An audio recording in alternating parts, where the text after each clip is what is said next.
The story of the Mustang family started in 1940. That's when the British Purchasing Commission approached North American Aviation to build Curtiss P-40 fighters under license. But North American Aviation came with a counter-proposal to develop a completely new aircraft for the RAF within 4 months. The plan wasn't without risks, but the Commission decided to take it, and won big time. The British had a habit of giving aircraft proper names. This one is now known as the Mustang. In the game, the so-called Mustang Mark 1A can be found among the British premium aircraft. Its defining feature is its laminar flow wing, giving the aircraft a significant boost in speed. That was the first time such a wing was used on a combat aircraft, by the way. It was also fitted with a very effective radiator design. Thanks to its unusual shape, heated air exited the radiator with a slight amount of jet thrust. Basically, the aircraft had only one big flaw. Its engine had a single-stage supercharger that caused power to drop off rapidly above 5,000 meters. But the UK didn't get their order in full.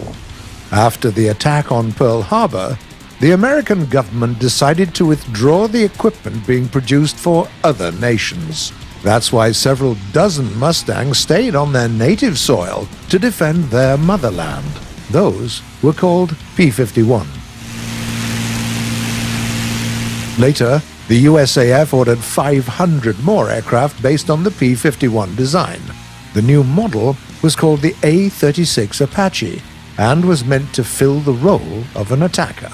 Ironically, due to the fact that the original Mustang flew too well and gained speed too fast in a dive, the aircraft had to be fitted with a dive brake. It was also given more firepower. Instead of 4 Hispano Mark II guns, the Apache carried 6 high-caliber Brownings. Obviously, it was also fitted with hard points that could be used to carry a few bombs. Then there was the P-51A, no longer an attacker, but a pure fighter aircraft.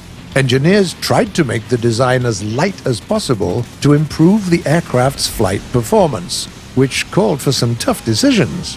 For instance, the fighter was left with only 4 machine guns instead of 6. Once again. But boy, did it allow the plane to really spread its wings, figuratively speaking.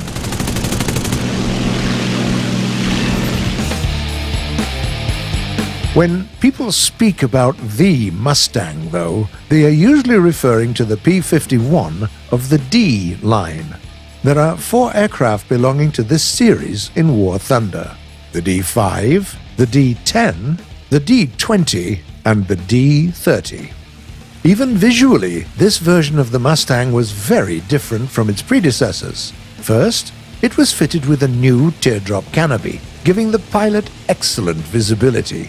Second, the Razorback had to be cut, but the cut-down back for the new bubble canopy caused the P-51D to have directional problems. The solution was to add a fillet to the vertical stabilizer. Furthermore, new Mustangs were no longer fully painted.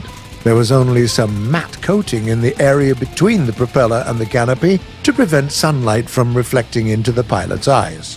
Under the hood, there were a lot of changes as well. For instance, the aircraft was now equipped with a licensed-built copy of the mighty Rolls-Royce Merlin 66, making the aircraft considerably deadlier.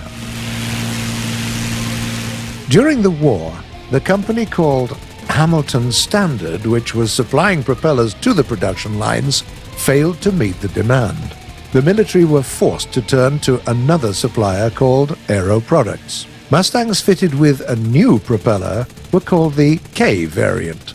Keep in mind that in all other respects, those were still the P-51s that we all know and love. One of those aircraft can now be found in the Chinese tech tree. The last variation of the P-51 was the P-51H. All the improvements made to the design of the aircraft and its engine throughout the years made it one of the fastest planes of World War II. It performs so well, in fact, that it can deal with both its piston engine brethren and early jets, even though in real life it didn't have a chance to prove itself in a real fight.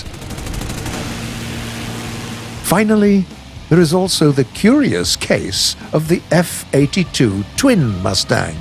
Its development started in as early as 1943, but the aircraft barely managed to get into the sky in time to take part in the Korean War. At the time, it was the only aircraft with big enough operational range to get to any place on the Korean peninsula when flying from Japanese airfields. It saw a lot of action both as an escort fighter and as an attacker. But then, by the end of 1951, the advent of jet-powered aviation finally put an end to the glorious age of piston-engine aircraft. Have you flown on any of those aircraft? What was it like? Please tell us in the comments below.